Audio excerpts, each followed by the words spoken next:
we have a big push for reading in classrooms, both English classrooms and other content areas. And I have definitely noticed in my room, as well as just in the hallways, a lot of students having books in their hands, which I think is great to see more students just consistently having things to read with them. I also notice in my own classroom, we focused on going back to basics with reading and grammar and writing, and focusing on those basics. I have definitely seen a lot of growth from just the beginning of this year. And that's also a big push in our department right now, is focusing on basics with grammar, writing, and reading, and focusing on essential reading standards. So in our department meetings, when we share out positive things that are happening, a lot of teachers say that they are seeing increases in their students' understanding, their ability to write, and like willingness to read, which is really great. In our department meetings, we celebrate growth for students in their common assessments and their HMH data. And just recently, we celebrated one of our teachers who had the highest completion rate for our beginning of year. And now that we have that test in, we will start focusing on growth and where we see the most growth. And we will have celebrations for those teachers and students as well. So always returning to our SIP goals and focusing on raising students' reading levels and reviewing those SIP goals often and sharing how each teacher is managing to do that in their classrooms. We've had a big push with bell work and making sure that we are starting class with something related to the SIP goal. So that could be something about grammar. It could be something related to one of the 3 essential reading standards, and using our data from previous tests to plan for those bell work questions.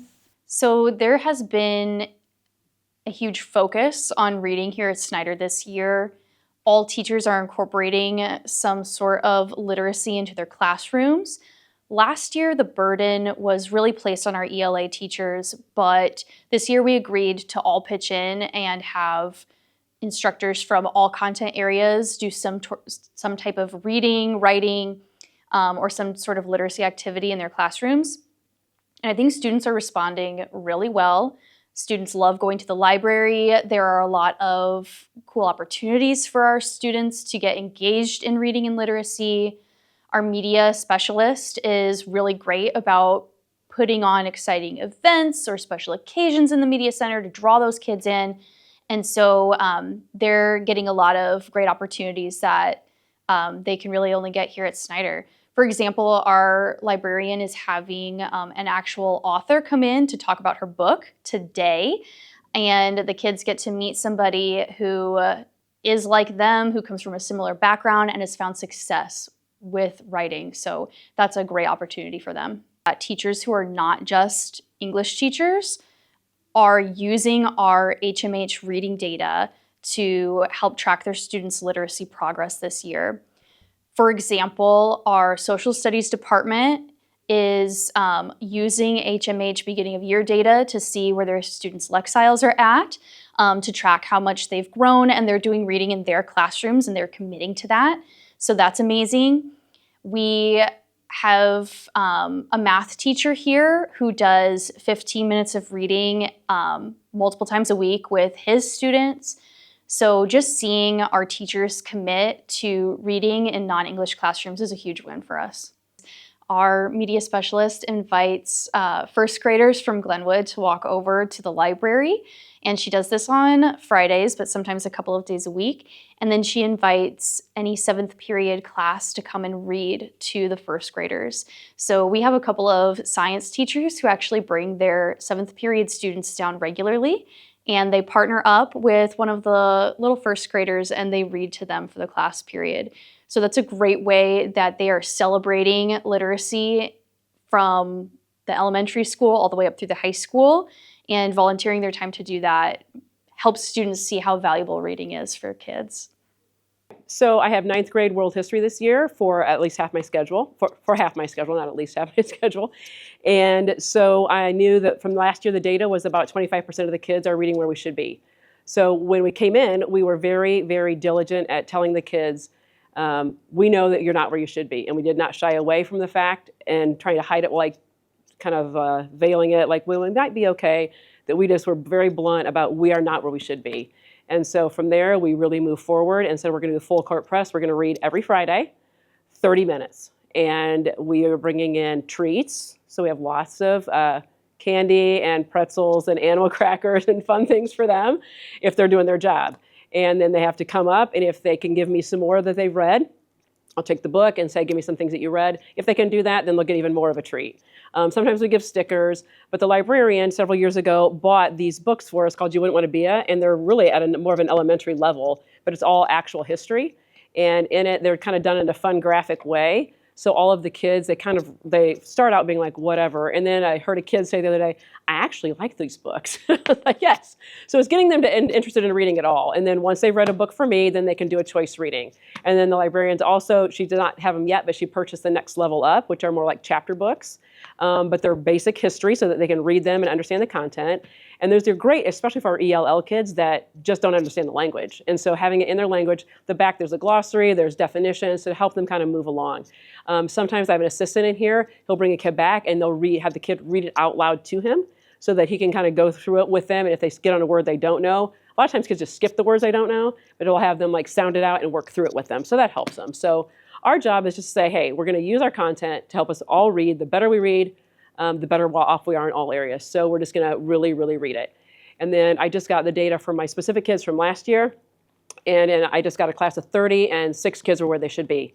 In the class before that, 4 kids were there they should be. So we're not where we should be. So we had another discussion actually earlier today saying we need to move this forward. When we take the test, we're going to take it seriously. And we're going to move our reading forward. This is not a joke when we're reading on Fridays. It's for real.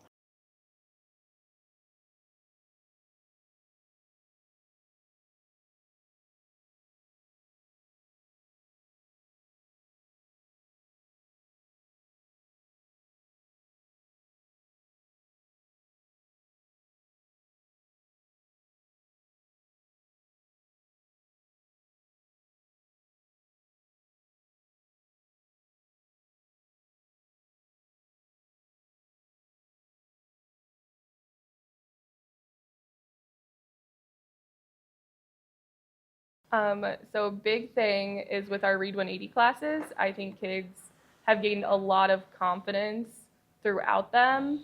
And I know at first when Read 180 started, kids were kind of like bummed to be in those classes, but now the kids I have are like excited and happy that they have a lab to help get them to where they need to be. So that's been really cool to see.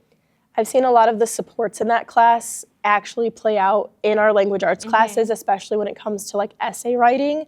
The way that they structure it and we're able to walk through and scaffold it for them really helps when we get to language arts, and they feel like that confidence from already doing it in Read 180. And then we've seen more successes in our essays. So that part is really cool. Yeah.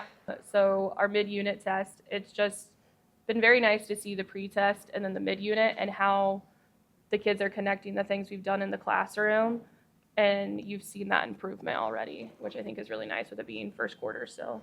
Yeah, I think the backwards planning that we've learned like through our PLCs has helped us with that. And we saw the results like when we were meeting last week, we were looking at like the 20% of our students who scored above proficiency, which in the past has not always been the case for us. And so being able to meet with administrators and district people and to collaborate and like bounce ideas on how to better like teach all of these standards is paying off. Like we're seeing like in real time just like how the kids can improve on these things that they missed on the pre-test. And so that's been really neat. Yeah, the PLCs have been so good because I love looking at data. I'm a very big data person. So this year has helped, like you said, with the backwards planning and knowing where our gaps are, have helped a lot when we have the PLCs and can brainstorm with people who have more experience than the both of us. And I think because we've only been teaching for 5 and 6 years. So like if somebody doesn't show you like how to read data or what to do with your data, it can feel a little overwhelming or you can feel lost, right? But being able to like have that time like every week to look at something specific to work on has shown us what to do so we can take it back to our classrooms, and it just like we see kids like reading closer and doing more engaging activities, and like that's just been one of my favorite parts. Yeah, I looped this year as well. So I was originally a 6th grade teacher. So to see already so much growth with the kids that I had last year has been really awesome too. And a lot of that has to do with we are showing them like the percentages of how the classroom has scored, and then they get kind of competitive because they just love being able to see where they're at and they want to improve that way. I think I've seen a lot of that improve. A lot of it has been in Read 180, honestly. Even outside of like the language arts class, with Read 180, it's so cool when a kid gets super excited that they got 100% on a quiz after taking an actual like time to read and comprehend the story. Has been so nice to see, and they get so happy and smiley, and I see the pride that they have in being able to read more and actually comprehend everything. So that's been really awesome. So also in Read 180, one of the aspects of that class is that the students are in rotation groups, and one of those rotations is silent reading. And like I have kids begging me to go to the library on Wednesdays, and I actually have kids enjoying that reading during that time. Part of that might also be from our Yonder pouches and how like they don't have their phones, and so they're spending more times in reading their books this year. But it's also just really nice, like even on our assessments, one of the things I've noticed this year that's different has been the close reading. Like I see students slowing down, referring back to the story before they answer something. Even in our bell work, we do a reading comprehension bell work every week. So they have one passage or story, and every week is a different activity with the same story.